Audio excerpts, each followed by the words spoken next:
PSC tips and ട്രിക്സിലേക്ക് ഏവർക്കും സ്വാഗതം. ഇന്നത്തെ ക്ലാസ്സിലൂടെ നമ്മൾ പഠിക്കാനായിട്ട് പോകുന്നത് ഇംഗ്ലീഷിലെ ഏറ്റവും പ്രധാനപ്പെട്ട 10 ടിപ്സ് ആണ് കേട്ടോ. അപ്പോൾ നമ്മൾ ഇതുപോലെ മുന്നേ ഇംഗ്ലീഷിൻ്റെ ടിപ്സ് വെച്ചിട്ടുള്ള ക്ലാസ്സുകൾ ചെയ്തിട്ടുണ്ടായിരുന്നു. അപ്പോൾ ഒരുപാട് പേർക്ക് യൂസ്ഫുൾ ആണ്. ഇനിയും കണ്ടിന്യൂ ചെയ്യണമെന്ന് പറഞ്ഞിട്ടുണ്ടായിരുന്നു. അപ്പോൾ ഇന്ന് നമുക്ക് ഇമ്പോർട്ടൻ്റ് ആയിട്ടുള്ള വെറൈറ്റി ആയിട്ടുള്ള 10 ടിപ്സ് എന്തൊക്കെയാണെന്നുള്ളത് നോക്കാം. ഓക്കെ, അപ്പോൾ നമുക്ക് ക്ലാസ്സിലോട്ട് കിടക്കാം. അതിന് മുന്നേ ചാനൽ സബ്സ്ക്രൈബ് ചെയ്യാത്തവരുണ്ടെങ്കിൽ ഇപ്പോൾ തന്നെ സബ്സ്ക്രൈബ് ചെയ്യുക. വീഡിയോ കണ്ടിട്ട് ഇഷ്ടമായിട്ടുണ്ടെങ്കിൽ ലൈക്ക് ചെയ്യുക, ഷെയർ ചെയ്യുക, കമൻറ്റ് ചെയ്യുക. അതുപോലെ നമ്മുടെ ടെലിഗ്രാം ചാനലിൽ എല്ലാവരും ജോയിൻ ചെയ്യുക. കമൻറ്റ് ബോക്സിൽ ഫസ്റ്റ് കമൻ്റ് ആയിട്ട് ടെലിഗ്രാമിൻ്റെ ലിങ്ക് കൊടുത്തിട്ടുണ്ട്. ഓക്കെ ആണല്ലോ? അപ്പോൾ നമുക്ക് നേരെ ക്ലാസ് സ്റ്റാർട്ട് ചെയ്യാം.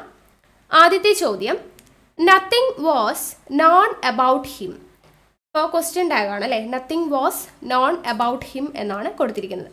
അപ്പോൾ ക്വസ്റ്റ്യൻ ടാഗിൽ നമുക്ക് ആദ്യം നോക്കേണ്ട കാര്യം എന്താണ്? തന്നിരിക്കുന്ന സെൻറ്റൻസ് പോസിറ്റീവ് ആണോ നെഗറ്റീവ് ആണോ?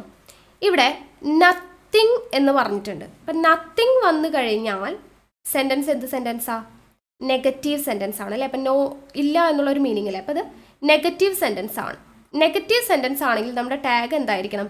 പോസിറ്റീവ് ടാഗ് ആയിരിക്കണം. അത് ആദ്യം മനസ്സിലാക്കുക. ഒരു സെൻറ്റൻസ് തന്നു കഴിഞ്ഞാൽ അത് നെഗറ്റീവ് ആണോ പോസിറ്റീവ് ആണോ?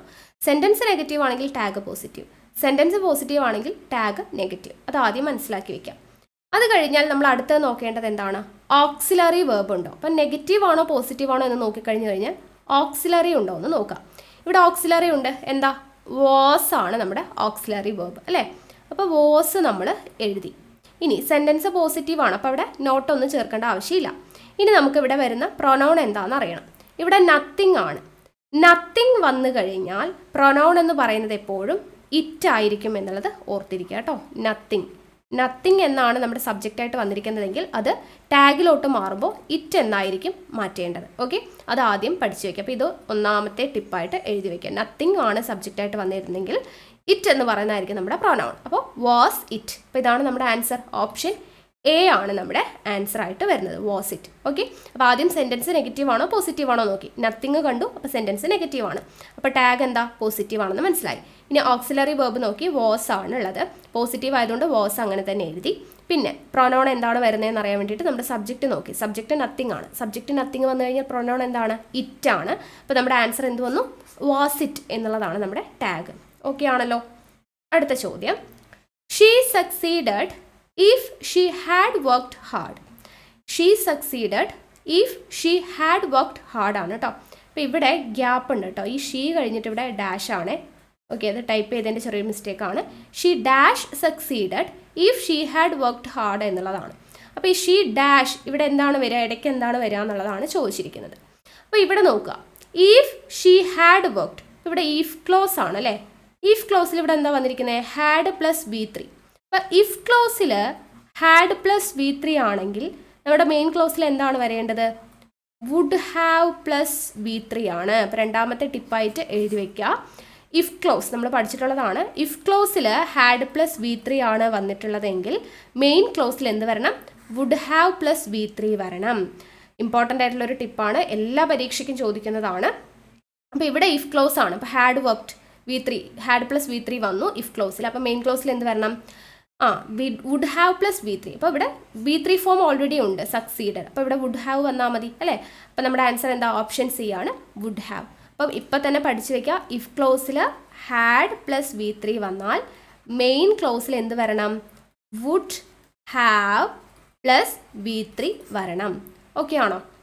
അടുത്തത്, neither of them dash the answer. Neither of them dash the answer എന്താ വരിക? ഇവിടെ ഉത്തരം വരുന്നത് നോസ് ആണ്. എന്തുകൊണ്ടാണെന്നറിയോ? നെയ്തർ ഓഫ് അല്ലേ. നെയ്തർ ഓഫ് വന്നു കഴിഞ്ഞാൽ സിംഗുലാർ വെർബായിരിക്കണം യൂസ് ചെയ്യേണ്ടത്. നെയ്തർ ഓഫിന് ശേഷം സിംഗുലാർ വെർബായിരിക്കണം യൂസ് ചെയ്യേണ്ടത്. അടുത്തൊരു ടിപ്പായിട്ട്, മൂന്നാമത്തെ ടിപ്പായിട്ട് എഴുതി വയ്ക്കാം. നെയ്തർ ഓഫ് വന്നു കഴിഞ്ഞാൽ സിംഗുലാർ വെർബ് വേണം യൂസ് ചെയ്യേണ്ടത്. അപ്പോൾ ഇവിടെ നോസ് എന്ന് പറയുന്നതാണ് സിംഗുലാർ.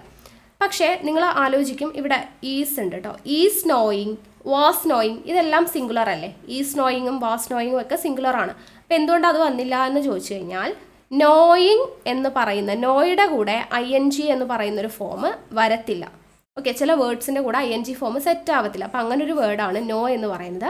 നോയുടെ കൂടെ ഒരിക്കലും ING ഫോം വരില്ല. അപ്പോൾ അതുകൊണ്ടാണ് അത് രണ്ടും വരാതിരുന്നത്. പിന്നെ നോ എന്ന് പറയുന്നത് പ്ലൂറലാണ്. നോസ് സിംഗുലർ എന്ന് പറയുമ്പോൾ എങ്ങനെയാണ് നമ്മൾ കണ്ടുപിടിക്കുക? എസ്സിൽ അവസാനിക്കുന്നത് അല്ലേ? ഈസ്, വാസ്, ഗോസ് അല്ലേ? ഡസ്, ഹാസ്, ഇതൊക്കെയാണ് എന്ത്? സിംഗുലർ. അപ്പോൾ ഇവിടെ നോസ് ആണ് നമ്മുടെ ആൻസർ ആയിട്ട് വരിക. അപ്പോൾ ഓർത്തിരിക്കുക, നെയ്തർ ഓഫ് വന്നു കഴിഞ്ഞാൽ സിംഗുലർ വെർബായിരിക്കണം ഉപയോഗിക്കേണ്ടത്. പിന്നെ നോയുടെ കൂടെ ING ഫോം സെറ്റ് ആവത്തില്ല, അതും കൂടെ ഓർത്തിരിക്കുക കേട്ടോ. അടുത്തത് I look forward to dash you again. I look forward to dash you again. ഇവിടെ എന്താ വരിക? ഇവിടെ ആൻസർ ഓപ്ഷൻ എ ആണ്, സീയിങ് ആണ് വരിക. സീയിങ്. അപ്പോൾ അടുത്ത 4ാമത്തെ ടിപ്പായിട്ട് എഴുതി വെച്ചോളൂ. Look forward. ലുക്ക് ഫോർവേഡിൻ്റെ കൂടെ, ലുക്ക് ഫോർവേഡ് ടുവിൻ്റെ കൂടെ നമ്മളെപ്പോഴും ജെറണ്ട് ആയിരിക്കണം ഉപയോഗിക്കേണ്ടത്. ജെറണ്ട് എന്ന് പറഞ്ഞാൽ എന്താണ്? വെർബിൻ്റെ കൂടെ ING ചേർത്ത് എഴുതുന്നതാണ് ജെറണ്ട് അല്ലേ? അപ്പോൾ ലുക്ക് ഫോർവേഡ് ടുവിന് ശേഷം ജെറണ്ട് ഫോം ആയിരിക്കണം വരേണ്ടത്, ING ഫോം ആയിരിക്കണം വരേണ്ടത്. അപ്പോൾ ഇവിടെ I look forward to ING form ഉള്ളത് ഏതാണ്? സീയിങ്. സീയിങ് യു എഗെയിൻ ആണ് വരിക. ഓക്കെ, മനസ്സിലായല്ലോ? അപ്പോൾ ലുക്ക് ഫോർവേഡ് ടുവിന് ശേഷം ജെറണ്ട് ഫോം, വെർബിൻ്റെ കൂടെ ING ചേർക്കുന്ന ഫോമാണ് നമ്മൾ ഉപയോഗിക്കാൻ വേണ്ടി പറ്റത്തുള്ളൂ. ഓക്കെ, അത് അടുത്ത ടിപ്പായിട്ട് 4ാമത്തെ ടിപ്പായിട്ട് എഴുതി വെച്ചോളാം. അടുത്ത tip, they made me dash the news paper. They made me dash the news paper.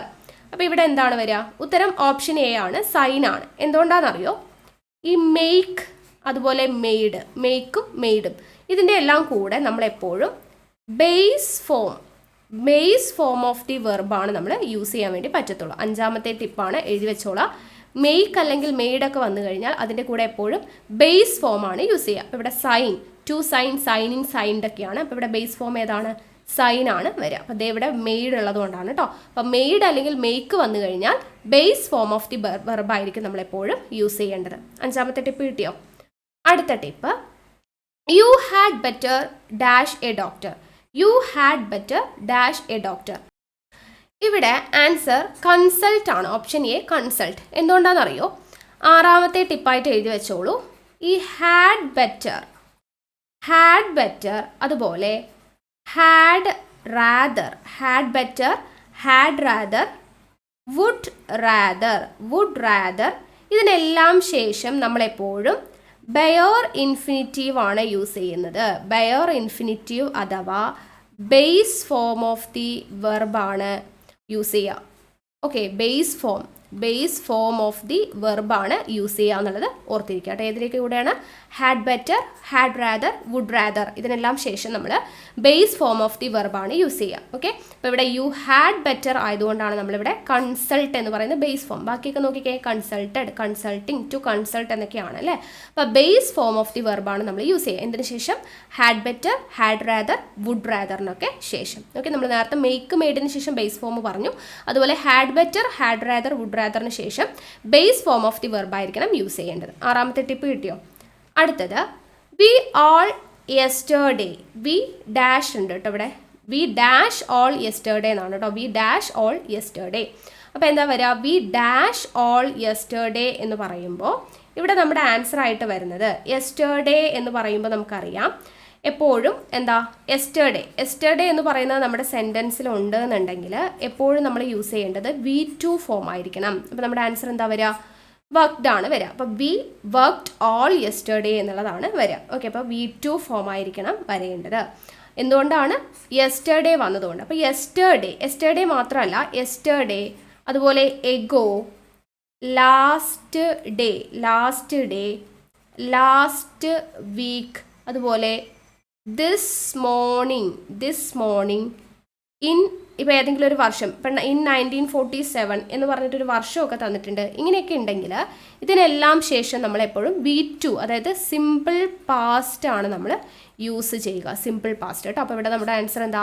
Worked ആണ് വരിക. അപ്പോൾ വി വർക്ക്ഡ് ഓൾ യെസ്റ്റർഡേ എന്നുള്ളതാണ് ആൻസർ ആയിട്ട് വരുന്നത്. അപ്പോൾ yesterday, ago, last day, last week, this morning, in ഏതെങ്കിലും ഒരു വർഷമൊക്കെ തന്നിട്ടുണ്ടെങ്കിൽ നമുക്ക് എന്തോ യൂസ് ചെയ്യണം? അതിനുശേഷം V2 form of the verb ആയിരിക്കണം യൂസ് ചെയ്യേണ്ടത്. ഓക്കെ, V1, V2, V3 എല്ലാവർക്കും അറിയാലോ. അപ്പോൾ അതിൽ V2 ഫോം ആയിരിക്കണം ഉപയോഗിക്കേണ്ടത്. ടിപ്പ് നമ്പർ 7 എഴുതി വെച്ചേക്കാം. അടുത്തത് 8ാമത്തെ ടിപ്പ് നോക്കുക. I am not at all satisfied. ഇവിടെ ക്വസ്റ്റ്യൻ ടാഗ് ആണ്. ഇവിടെ എന്താണ് വ്യത്യാസം? ഇവിടെ ഐ ആം വെച്ചിട്ടുള്ളതാണ് അല്ലേ?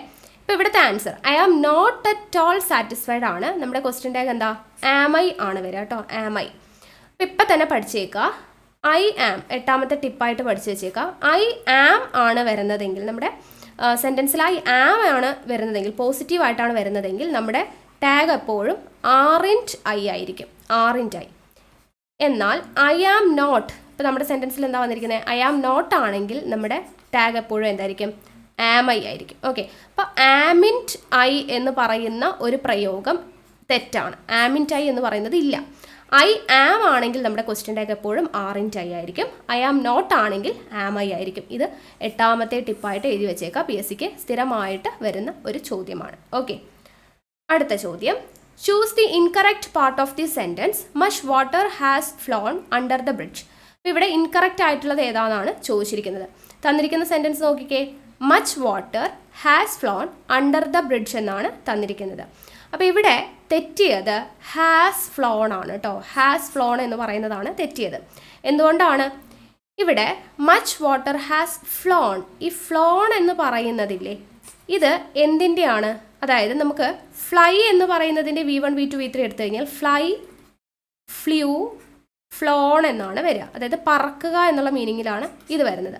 ഇനി ഫ്ലോ, ഒഴുകുക എന്നുള്ളത് ഫ്ലോ, ഫ്ലോഡ്, ഫ്ലോഡാണ് വരിക. ഓക്കെ, അപ്പോൾ ഇവിടെ ശരിക്കും മച്ച് വാട്ടർ ആണ് അല്ലേ.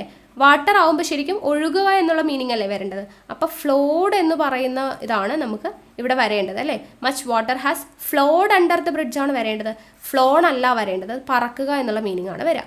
വെള്ളം പറക്കുമോ? ഇല്ല. അപ്പോൾ മച്ച് വാട്ടർ ഹാസ് ഫ്ലോൺ എന്ന് പറയാൻ പറ്റില്ല, ഫ്ലോഡാണ് വരേണ്ടത്. സോ അതുകൊണ്ടാണ് അത് തെറ്റിപ്പോയത് കേട്ടോ, has flown.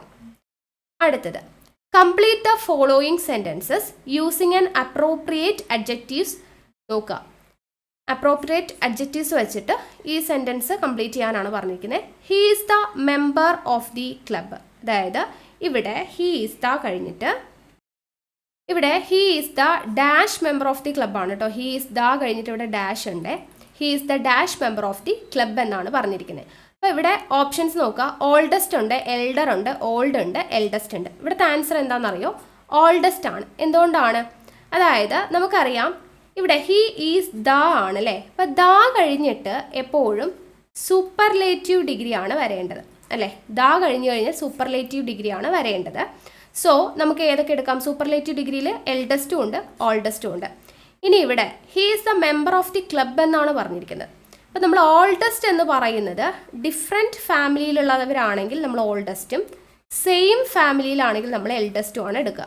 Okay, same ഫാമിലിയിലുള്ളവരാണെങ്കിൽ എൽഡസ്റ്റും, different ഫാമിലിയിലുള്ളവരാണെങ്കിൽ നമ്മൾ ഓൾഡസ്റ്റും ആണ് എടുക്കുക. അപ്പോൾ ഇവിടെ ക്ലബ്ബ് എന്ന് പറയുമ്പോൾ പല പല ഫാമിലിയിൽ നിന്ന് വന്നവരല്ലേ. അപ്പോൾ അതുകൊണ്ടാണ് നമ്മളവിടെ ഓൾഡസ്റ്റ് ചൂസ് ചെയ്തത്. ഓക്കെ, അപ്പോൾ ഈ സൂപ്പർലേറ്റീവ് ഡിഗ്രിയും ഇതൊന്നും അറിയാത്തവരുണ്ടെങ്കിൽ എന്ത് ചെയ്താൽ മതി?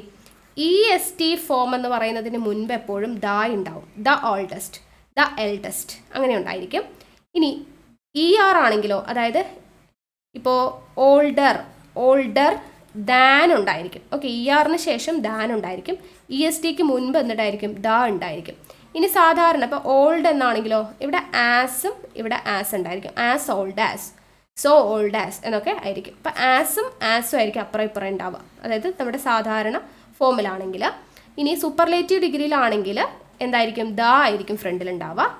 ഇവിടെ ER ഫോമിലാണെങ്കിലോ ഇത് ദാൻ, അതായത് കമ്പാരിറ്റീവ് ഡിഗ്രിയിലാണെങ്കിൽ ഇത് ദാൻ ആയിരിക്കും. പോസിറ്റീവ് ഡിഗ്രിയിലാണെങ്കിൽ ആസ് ആയിരിക്കും അപ്പുറം ഇപ്പുറം ഉണ്ടാവുക. അപ്പോൾ ഇത് വെച്ചിട്ട് നമുക്ക് കണ്ടുപിടിക്കാം. ദ ആണെങ്കിൽ സൂപ്പർലേറ്റീവ്, ദാൻ ഉണ്ടെങ്കിൽ അത് കമ്പാരിറ്റീവ്, അല്ല നമ്മുടെ ബേസ് ഫോമിലാണ് കിടക്കുന്നതെങ്കിൽ ആസ് പോസിറ്റീവ് ഡിഗ്രിയാണ്, ആസ് വെച്ചിട്ടായിരിക്കും കണക്ട് ചെയ്തിട്ടുണ്ടാവുക.